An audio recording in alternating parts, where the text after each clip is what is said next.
The moment Faith Williams hit the glossy marble floor, the entire hotel lobby went silent. Gasps echoed through the grand space, bouncing off the chandeliers and velvet drapes. A group of well-dressed guests froze mid-step, eyes wide with shock. Even the front desk clerks, usually indifferent to the chaos of check-ins and complaints, looked up from their screens. Faith barely had time to process what had just happened. 1 minute, she was walking through the front doors of the luxurious Monarch Grand Hotel, her heels clicking confidently on the tile. The next, a security guard had grabbed her arm, tight, and yanked her back so forcefully that she lost her balance and crashed onto the floor. A sharp pain shot through her wrist as she caught herself. "What the hell?" she gasped, looking up. The man looming over her, a burly security guard with a shaved head and a stiff black uniform, didn't flinch. "You need to leave," he said coldly. Faith blinked, still stunned. "Excuse me?" "I said, you need to leave," the guard repeated, louder this time. "This is a private establishment, and we don't allow loitering." Loitering? Faith's heart pounded. She was dressed in an elegant navy blue pantsuit, her designer handbag still dangling from her arm. There was no way she looked like someone who had just wandered in off the street. A woman behind the front desk, a slim, pale-skinned manager with a sharp bob, stepped forward, her arms crossed tightly over her chest. Her name tag read Angela. "Is there a problem?" Angela asked, though the accusation was already in her voice. Faith gritted her teeth. "Yeah. Your security guard just assaulted me." Angela barely reacted. Instead, her eyes flicked over Faith's face, her expression hardening. "You need to leave the premises," Angela said flatly. "This hotel doesn't allow." She hesitated. Faith caught it, just a fraction of a second where Angela seemed to stop herself from saying something. "Doesn't allow what?" Faith's pulse hammered in her ears. This wasn't the first time she'd seen that look. The dismissiveness. The unspoken judgment. The assumption that she didn't belong. "I have a reservation," Faith said firmly, slowly rising to her feet. Angela scoffed. "Oh, really?" The security guard shifted closer, his presence looming. Faith was barely 5'5", and this guy was easily over 6 feet, built like a linebacker. The power imbalance was intentional. "Ma'am," the guard said, his voice tight with impatience. "I'm asking you nicely." Faith wasn't having it. She squared her shoulders. "I don't care how nicely you think you're asking," she cut in. "I have a reservation." Angela laughed, a short, mocking sound. "That's funny, because I don't recall us having any." Before she could finish, another employee, one who had been working the check-in desk silently, pulled up a screen on the computer. Her face suddenly went pale. Angela noticed. Her brows furrowed. "What?" The employee swallowed hard, then slowly turned the monitor around so Angela could see. Faith didn't even need to look. She knew exactly what it said. Owner, Faith Williams. Angela's entire body stiffened. The security guard, who had been reaching for Faith again, caught sight of the screen and hesitated. His grip loosened. Faith tilted her head. "Oh," she said, her voice dangerously calm. "Did I forget to mention? I own this hotel." Angela's mouth opened and closed, but no sound came out. The color drained from her face so fast that Faith almost thought she might faint. The silence stretched. Then, Faith dusted herself off, smoothing the front of her suit. "I think it's time," she said, her tone icy. "We have a little talk." The security guard finally stepped back, his face carefully blank. Angela, still speechless, swallowed hard. Faith turned on her heel and strode past them, heading straight for the manager's office. And as she did, the entire lobby watched in stunned silence. This was going to be fun. The office was smaller than Faith expected. For a hotel as grand as the Monarch Grand, she imagined the manager's space would be more impressive. Instead, it was cluttered with paperwork, half-empty coffee cups, and a single outdated desktop computer humming in the background. Angela stood stiffly near the door, her fingers twitching at her sides. The security guard had remained outside, but Faith could still feel the weight of his presence just beyond the closed door. Faith leaned against the desk, crossing her arms. "So," she said, letting the word hang in the air. "Would you like to explain yourself?" Angela's lips parted, but no words came out. Faith raised an eyebrow. "Nothing. Not even an apology. Angela's face burned red, but she still didn't speak. Faith exhaled slowly, shaking her head. "Let me make something very clear," she continued, her voice steady. "I own this hotel. Every chair, every table, every keycard, everything under this roof belongs to me." She let the words sink in before adding, "including your paycheck." Angela's breath hitched. "Now," Faith said, straightening, "tell me, why did you assume I didn't belong here?" Angela finally found her voice, though it was thin and shaky. I didn't assume anything," she stammered. "It was just what?" Faith pressed. Angela glanced toward the door, as if looking for an escape. Finding none, she swallowed and faced Faith again. "You walked in without checking in at the desk. That's against protocol." Faith let out a short, humorless laugh. "I own the place. Why would I need to check in at my own hotel?" Angela flinched. Faith took a slow step forward. "The truth, Angela." "No." Angela's eyes darted around the room. Her hands clenched into fists, then released. Finally, she mumbled, I thought you were a guest who didn't belong here." Faith nodded slowly. "And why did you think that?" Angela didn't answer. Faith sighed. "Let me guess.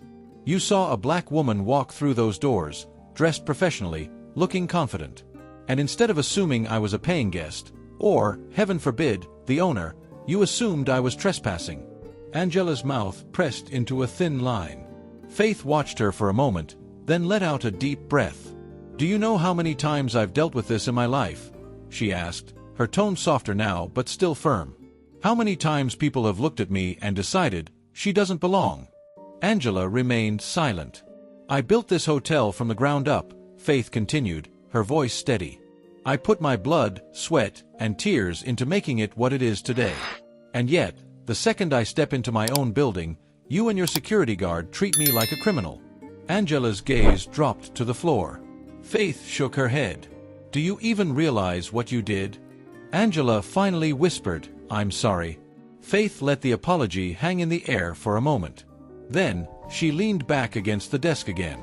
"You're lucky," she said. Angela's head snapped up, confusion flickering in her eyes.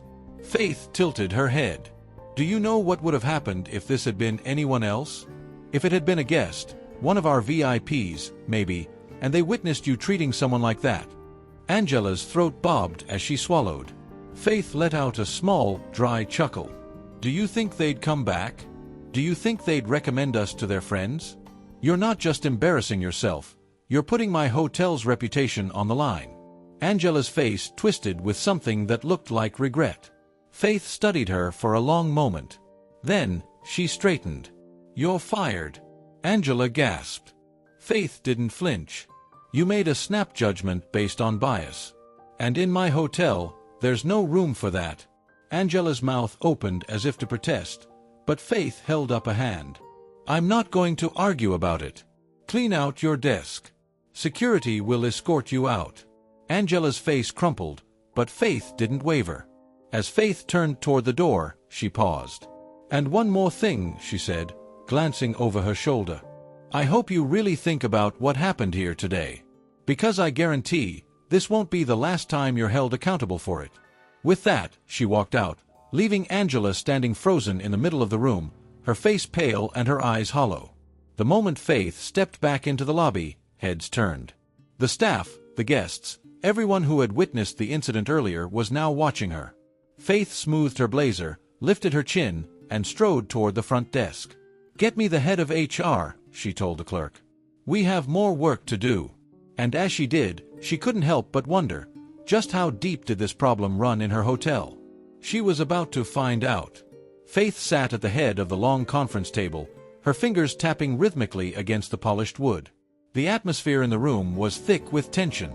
Across from her sat the head of Human Resources, Lisa Gardner, a middle-aged woman with salt and pepper curls and sharp, observant eyes. To Lisa's right sat Mark Randall, the regional manager responsible for overseeing daily operations across Faith's hotel properties. His jaw was tight, his suit crisp, but there was a glimmer of unease in his expression. Faith didn't waste time. "Angela is gone," she said, her voice calm but firm. Security escorted her out 20 minutes ago. Lisa nodded, unsurprised. Mark, on the other hand, shifted slightly in his chair. Faith's eyes flicked to him. Is that a problem, Mark? He hesitated. No, of course not, he said quickly. It's just, was termination really necessary? Maybe a suspension would've. Faith's sharp laugh cut through the room. You think a suspension is enough after what she did? Faith asked, raising an eyebrow. Mark exhaled, shaking his head. No, I just meant, look, Angela has been with us for years. She made a mistake, yes, but, he trailed off. Faith leaned forward, resting her elbows on the table. Let me ask you something, Mark. If I had been a paying guest, if I had been one of our VIP clients, and I got treated like that in my own hotel, what do you think would have happened? Mark didn't answer. Faith continued, her voice steady. Do you think they'd just brush it off? Do you think they'd be okay with being humiliated in front of an entire lobby full of people? Because let me tell you, Mark, if that had been a guest, we'd be dealing with lawsuits and headlines. Lisa folded her hands on the table. She's right, she said, glancing at Mark. Bias like that can't be excused, especially not in an industry built on hospitality. Mark sighed. I get that. I do. But Faith, I have to be honest, if Angela reacted that way, how many other staff members might have the same mindset? Faith nodded. That was exactly what she had been thinking. This is bigger than just one employee, she said. Angela didn't act alone. That security guard backed her up without question. And I don't believe for a second that this was the first time something like this has happened here. Lisa frowned. You're suggesting we might have a systemic issue? Faith's gaze was unwavering. I'm saying I'm sure of it. The room fell silent. Then, Lisa sighed. So, what's the plan? Faith sat back in her chair. A full internal review. Every department. Every staff member. I want to know if there's a pattern of discrimination, whether it's subtle or outright blatant. Mark nodded, but his face was grim. That's going to make some people uncomfortable. Faith smiled coldly. Good. Lisa tapped a pen against her notepad.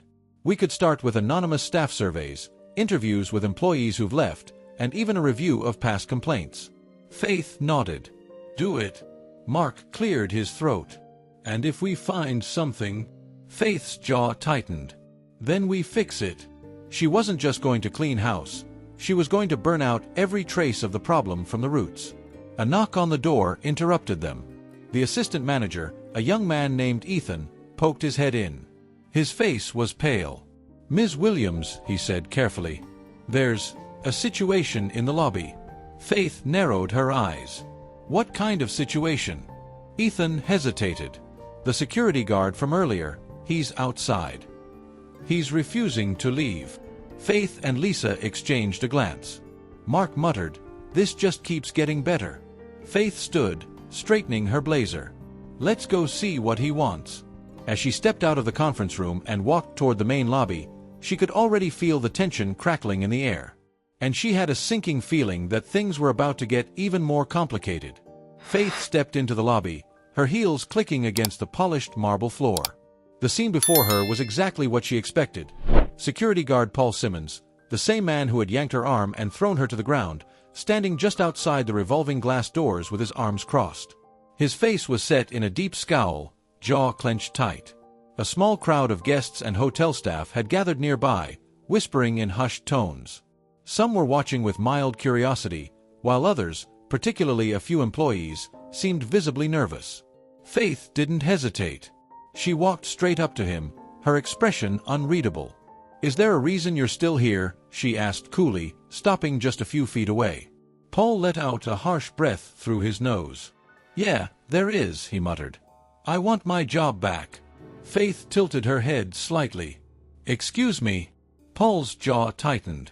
Angela told me you fired her, so I figured you probably want me gone too. Faith didn't respond, letting the silence stretch. Paul continued.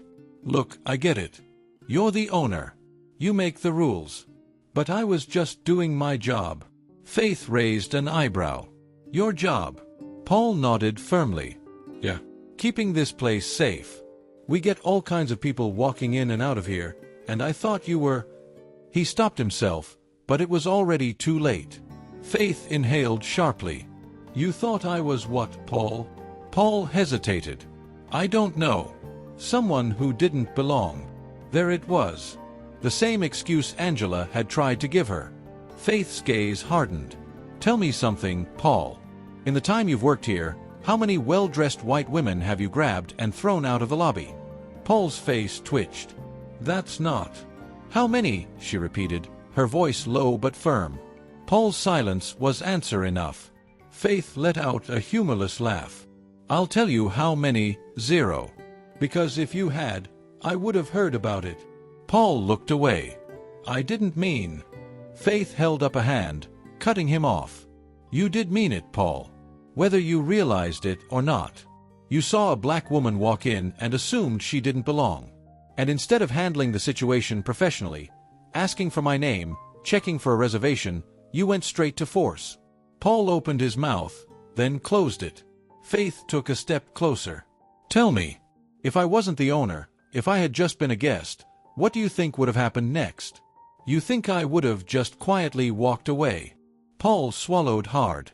Faith's voice softened, but only slightly. This isn't just about me, Paul. How many other guests who did belong here, have you treated the same way? How many people walked in, looking for a place to stay, and left feeling humiliated? Paul's shoulders slumped slightly. Faith took a deep breath. I don't run my business like that. This hotel is supposed to be a place where everyone feels welcome. Paul was silent. Faith folded her arms. So, no. You're not getting your job back. Paul exhaled sharply, his expression twisting with frustration. This is ridiculous, he muttered under his breath. Faith's eyes flicked toward the hotel entrance. You're free to leave, Paul. But I suggest you take this moment to think about why you're in this situation in the first place. Paul's nostrils flared. He stood there for a moment, fists clenched at his sides, before finally stepping back.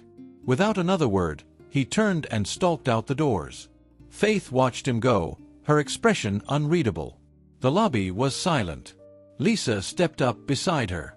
You okay? She asked quietly. Faith let out a slow breath, nodding. Yeah.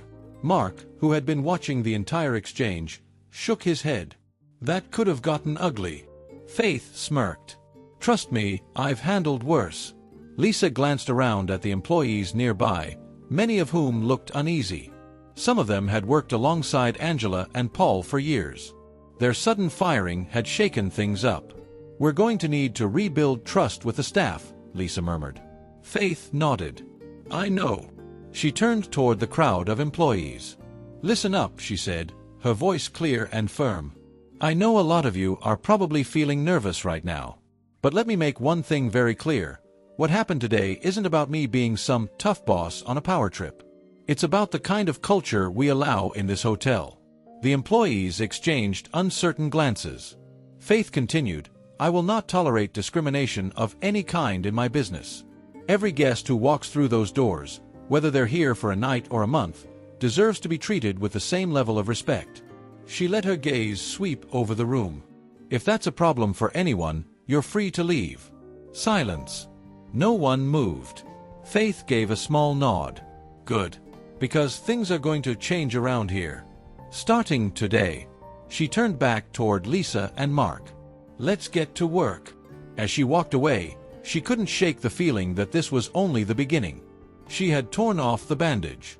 Now, it was time to see how deep the wound really went. What would you have done in Faith's situation?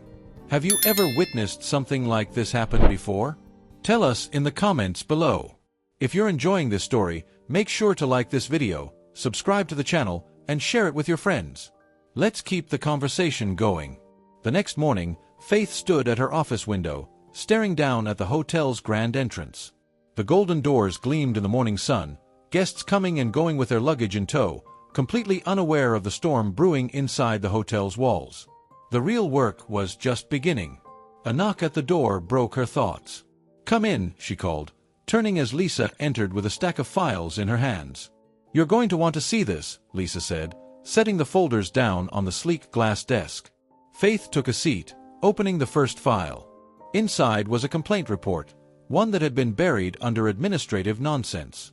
The date was from 6 months ago. Guest reported feeling unwelcome after being followed by security staff around the hotel lobby. Faith read aloud. She flipped to the next page. No action taken. Case closed. She looked up. This happened before. Lisa nodded grimly. That's not the only one. I pulled every incident report from the past 2 years. There are dozens of complaints about racial profiling from both guests and staff members. Faith clenched her jaw. Lisa handed her another file. Some former employees came forward after hearing about yesterday's incident. Apparently, Angela and Paul weren't the only ones with this kind of behavior. Faith flipped through the pages, reading accounts from former employees, housekeepers, front desk clerks, even a former concierge, who had either quit or been quietly pushed out after speaking up. One statement, in particular, made Faith pause. Whenever a black guest walked in looking wealthy, Angela always double-checked their reservation. But when it was someone white, she never questioned it. Faith closed the folder and leaned back in her chair. How did this go unnoticed for so long? Lisa sighed. It didn't. The complaints just got ignored. Or brushed off. Misunderstandings and overreactions. Faith pinched the bridge of her nose. This wasn't just a small issue. This was systemic. Lisa hesitated before speaking again. What do you want to do about it? Faith exhaled slowly. We're going to fix it. But first, I need to know exactly who let this slide. Lisa's eyes darkened. That would be Mark. Faith's stomach twisted. She had suspected as much, but hearing it confirmed was still infuriating. There was another knock at the door. Come in, Faith said, already knowing who it was. Mark stepped inside, looking tense. I hear you've been digging through old reports, he said, his voice carefully neutral. Faith didn't bother playing games. Why were these complaints ignored? Mark's shoulders stiffened. Faith, you know how this industry works. We get hundreds of complaints. We can't act on every single one. Faith's eyes flashed.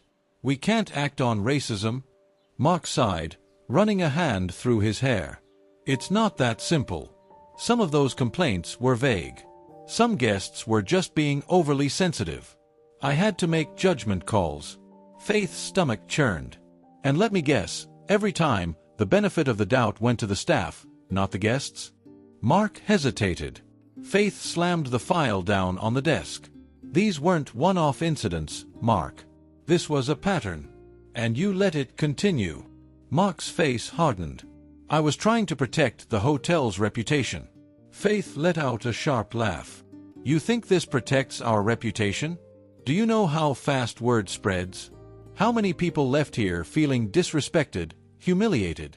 You think it didn't hurt us because there wasn't a scandal, but every lost guest, every bad review, it all adds up. Mark looked away. Faith inhaled deeply. You're done here, Mark. His head snapped up. What? You're fired. His face darkened. Faith, don't do this. I've been running this hotel for years. And I own it, Faith cut in. And I will not run a hotel where people feel unwelcome. That stops now. Mark clenched his fists, his face reddening. This is ridiculous.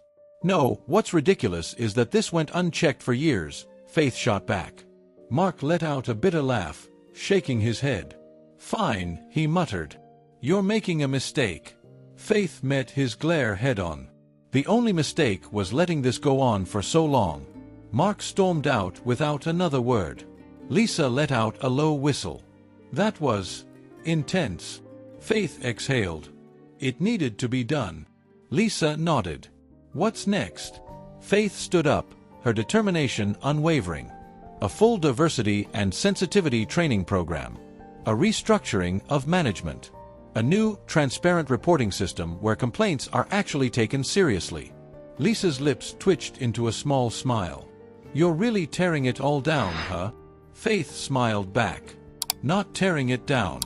Rebuilding it, the right way. As she looked out the window again, watching guests enter her hotel, she knew this was only the beginning. The real change was just getting started. Faith stood in the grand ballroom of the Monarch Grand Hotel, facing a sea of employees. Housekeepers, front desk clerks, kitchen staff, security, concierge, all of them gathered, some standing stiffly, others murmuring to each other. The weight of everything that had happened over the last 48 hours pressed down on the room like a heavy fog. Lisa stood beside her, clipboard in hand, while a new face, Devin Carter, a specialist in workplace equity and diversity training, adjusted his microphone at the podium. Faith took a deep breath and stepped forward.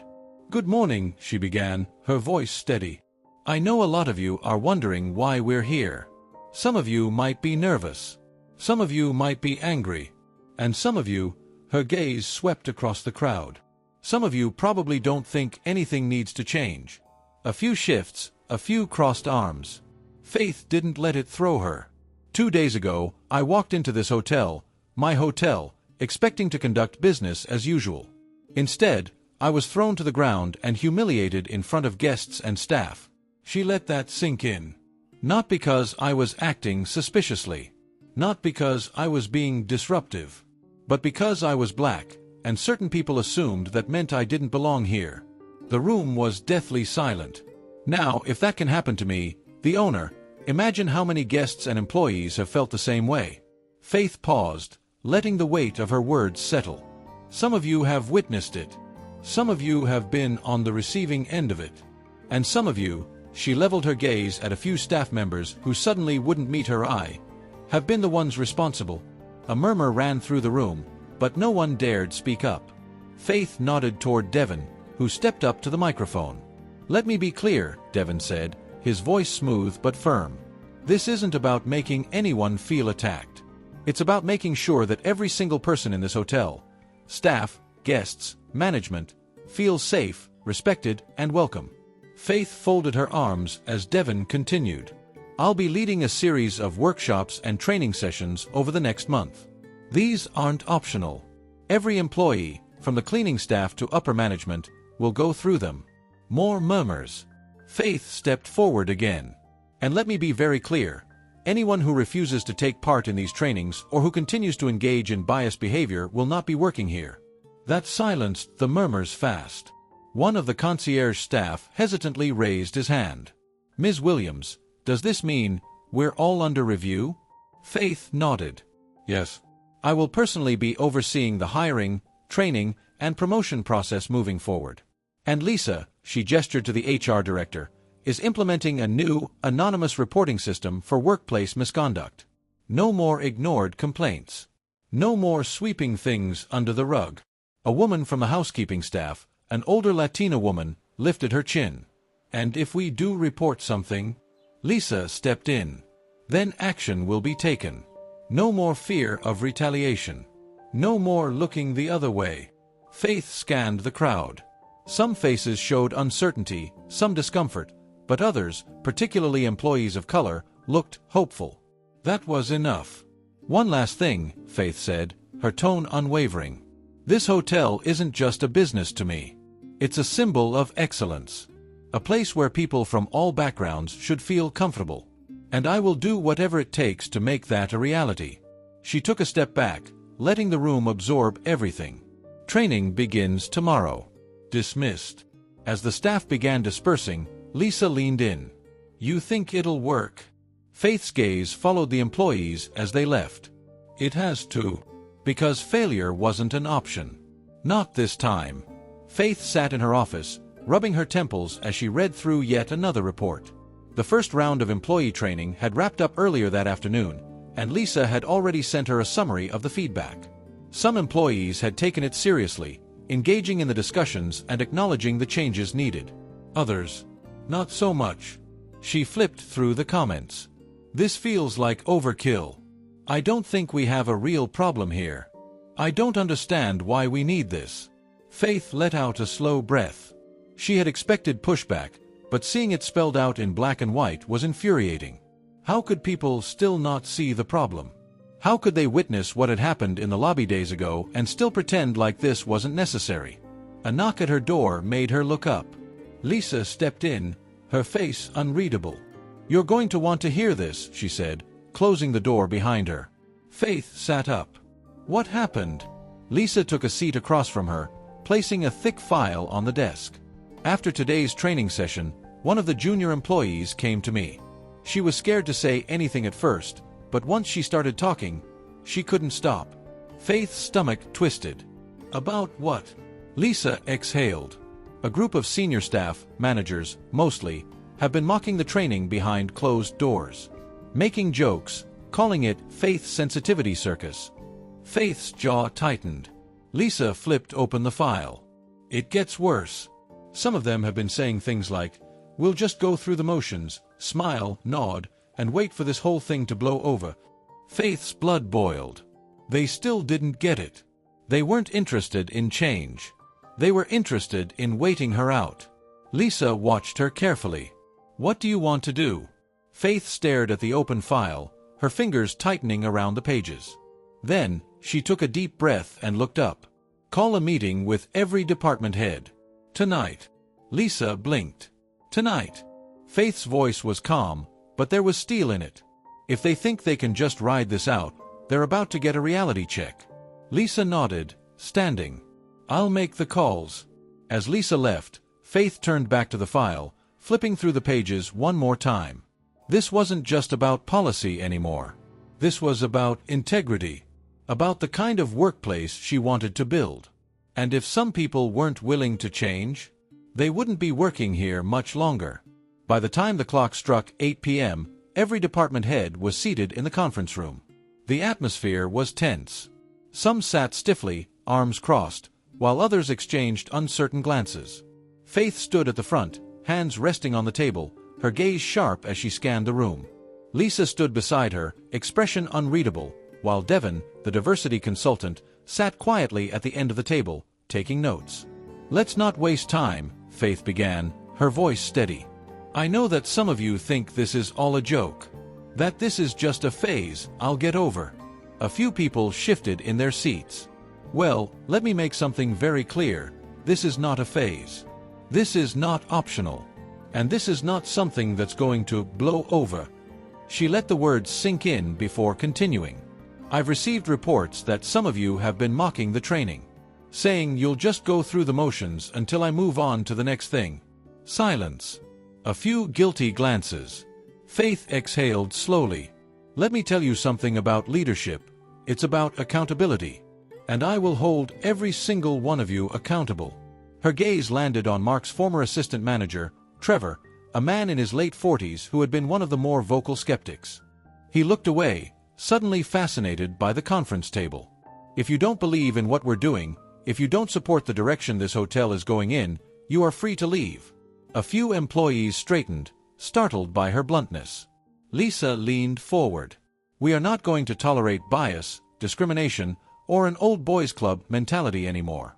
This hotel is a business built on hospitality. And that means hospitality for everyone." Faith nodded.